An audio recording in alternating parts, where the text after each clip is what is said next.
Good morning. Today is Monday, October 16th. On Friday, major U.S. stock indices closed in negative territory, except for the Dow Jones, which managed to stay in the green, gaining 12 points.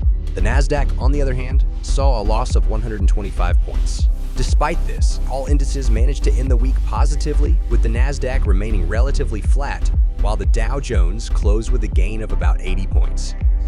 The Dow Jones performed well on Friday, primarily due to the release of quarterly earnings reports from major American banks, including Citi, Wells Fargo, and particularly JP Morgan.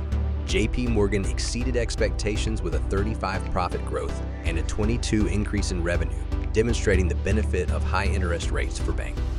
Looking ahead, we anticipate results from Goldman Sachs and Bank of America with optimism. Regarding Friday's performance, the appreciation of oil prices, with crude reaching around $87 per barrel and Brent even surpassing $90, had a significant impact, contributing to a negative trading day despite strong bank results. Currently, oil prices are relatively stable, having increased significantly on Friday. Treasury markets remain more or less stable, with the 10-year bond yield surpassing 5, while the 2-year bond yield remains stable.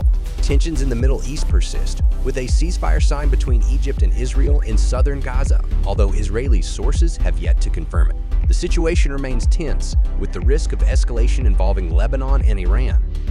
Asian markets also felt the impact, with negative performance overnight, particularly in Hong Kong and Shanghai.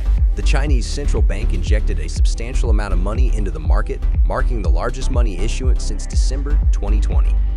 This week, there are no significant economic calendar events, but we await the release of upcoming earnings reports, particularly from the banks, Bank of America, and Goldman Sachs. We will monitor how the week unfolds, as indices are currently relatively stable. The market's focus remains on bank profits and the situation in the Middle East.